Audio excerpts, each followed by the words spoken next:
Hello and welcome back to the channel guys. आज हम अपना न्यू सब्जेक्ट स्टार्ट करेंगे जो कि सेमेस्टर 2 का है। तो ये बीबीए और बीसीए दोनों स्टूडेंट्स के लिए है। ऑर्गेनाइजेशन बिहेवियर प्रोफेशनल कोर्सेज में भी आता है। तो आप किसी भी कोर्स में हो, अगर आप में ये आपका सब्जेक्ट ये है तो आप उसको पढ़ सकते हो। बस अपना सिलेबस मैच कर लेना, क्योंकि ज़रूरी नहीं है कि सब्जेक्ट सेम है तो फिर उसके अंदर का मटेरियल भी सेम हो। ठीक है, तो टॉपिक वाइज उसको सर्च करना। और अगर आप दूसरी यूनिवर्सिटी से भी हो तो ये मैटर नहीं करता है, बस आपके जो टॉपिक्स हैं वो सेम होने चाहिए। ठीक है, तो ऑर्गेनाइजेशनल बिहेवियर हम स्टार्ट करने वाले हैं। तो पहला हम इंट्रोडक्टरी पार्ट देखेंगे। कोई भी सब्जेक्ट होता है तो सबसे पहली यूनिट उसकी इंट्रोडक्टरी पार्ट होता है। तो मीनिंग ऑफ ऑर्गेनाइजेशन बिहेवियर क्या है? तो organisation behaviour is the study of human behaviour और इन ऑर्गेनाइजेशनल सेटिंग्स। मतलब कि ऑर्गेनाइजेशन बिहेवियर क्या करता है, ये एक इंटरफेस के जैसे काम करता है वर्क और ह्यूमन बिहेवियर के प्रति। ठीक है, कि आप एक इंसान का बिहेवियर कैसा है उसके काम में, वो उसका एटीट्यूड कैसा है, वो मोटिवेटेड कैसा है ना, नेगेटिव मोटिवेटेड है या पॉजिटिव मोटिवेटेड है अपने काम के प्रति। तो ये सारी चीज़ किस में आती है? ह्यूमन बिहेवियर के अंदर आती है। किसके रिगार्डिंग? वर्क के रिगार्डिंग। और वर्क किस में होता है? ऑर्गेनाइजेशन में होता है। आई समझ में बात? तो मीनिंग क्या है वो ऑर्गेनाइजेशन बिहेवियर का? ये स्टडी है ह्यूमन बिहेवियर की ऑर्गेनाइजेशनल सेटिंग्स में, जो कि क्या है, एक इंटरफेस है between human behaviour and the organisation. ठीक है, एंड द ऑर्गेनाइजेशन इटसेल्फ। मतलब कि जो आपका काम है, काम में और काम को वो इंसान कैसे ले रहा है, कैसे कर रहा है, तो उसकी स्टडी को हम क्या बोल देते हैं? ऑर्गेनाइजेशन बिहेवियर बोल देते हैं। डेफिनेशन मैंने यहाँ पे लिखी हुई है, इन केस अगर आपको अपने एग्ज़ाम में लिखनी है तो आप इसको लिख सकते हो। डेफिनेशन लिखने के आपको एक्स्ट्रा मार्क्स मिल जाते हैं। अगर आप कोई पॉइंट भूल जाते हो तो मार्क्स नहीं कटते हैं, मिल जाते हैं। Organisational behaviour is directly concern with the understanding. Organisation behaviour किससे कंसर्न है? अंडरस्टैंडिंग से, प्रिडिक्शन से, है ना, ह्यूमन बिहेवियर के कंट्रोल से। ये सारी चीज़ें किस में आ जाती हैं? आपके ऑर्गेनाइजेशन बिहेवियर में आ जाती हैं, जो कि किससे कंसर्न है? इन सारी चीज़ों से कंसर्न है। ठीक है, नेचर ऑफ ओबी क्या होता है? इसमें हम दो ही चीज़ें पढ़ेंगे, एक इंट्रोडक्शन पढ़ेंगे, मीनिंग पढ़ेंगे, डेफिनेशन और नेचर। बाकी का जो स्कोप है, इंपॉर्टेंस है, वो सारी हम दूसरी वीडियो में कवर करेंगे। तो नेचर को बहुत आराम से पढ़ना, ये आता भी है। ठीक है, नेचर ऑफ ओपी क्या है? A separate field of study and not a discipline one. मतलब कि जो आपका ऑर्गेनाइजेशन बिहेवियर है वो एक एक्सेप्टेड साइंस की तरह तो है, बट वो पूरा बेस है थियोरेटिकल फाउंडेशन पे, थियोरेटिकल सब्जेक्ट पे। ठीक है, क्यों? क्योंकि ओबी के अंदर साइंस में क्या होता है कि एक्सपेरिमेंट्स होते हैं, है ना, जो कि बिल्कुल फिक्स्ड होते हैं कि आपने ऐसे करना है तो आपने ऐसे ही करना है। बट थ्योरी में क्या होता है, आप उसको एडिशनल चीज़ें मॉडिफाई कर देते हो, चेंजेस ला देते हो, है ना, चेंज कर देते हो। तो वो क्या हो जाती है? आपकी थ्योरेटिकल पार्ट हो जाती है। तो इसीलिए आप इसको बोल सकते हो कि ऑबी क्या है? एक सेपरेट फील्ड ऑफ स्टडी है rather than a discipline one. Discipline one में आपका साइंस आ जाती है। ठीक है, और दूसरा दे रखा है कि इंटरडिसिप्लिनरी अप्रोच क्या होती है? कि इंटरडिसिप्लिनरी अप्रोच के अंदर आप क्या कर रहे हो, जैसे कि ये थ्योरेटिकल फाउंडेशन है तो उसके अंदर काफ़ी सारी चीज़ें इन्वॉल्व रहती हैं। जैसे कि आपने कुछ चीज़ें या कुछ आपने एडिशनल अप्रोचेस साइकोलॉजी से ले ली, सोशोलॉजी से ले लिए, एंथ्रोपोलॉजी से ले लिए। साइकोलॉजी क्या होती है? ह्यूमन बिहेवियर के बारे में पढ़ना। ठीक है, तो आप जब आगे पढ़ोगे ओबी में तो आप क्या करोगे? साइकोलॉजी फाउंडेशन वगैरह भी पढ़ोगे। ठीक है, कि ओबी इससे कैसे कनेक्टेड है, ओबी इससे क्या मॉडल ले रहा है।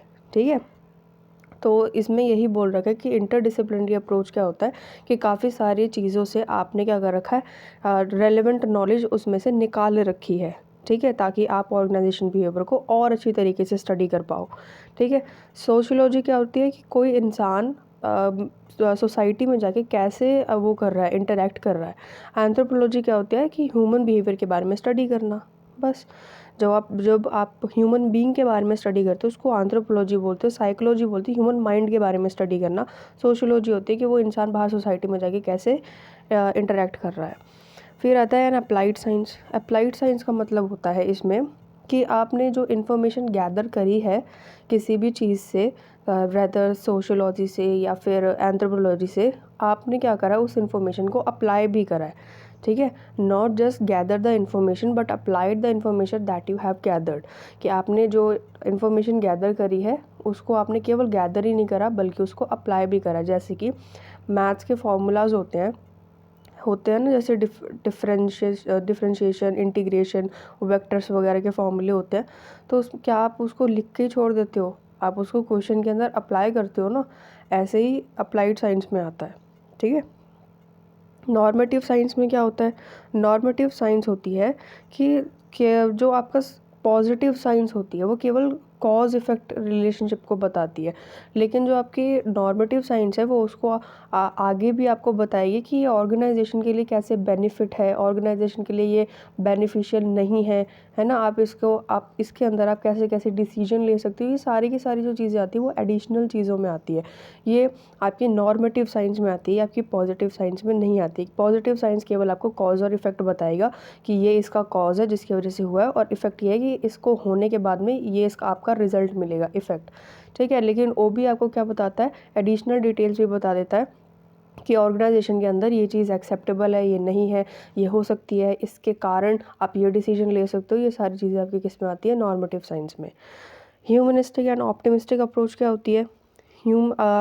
Organizational behavior applies humanistic approach toward people working in the organization.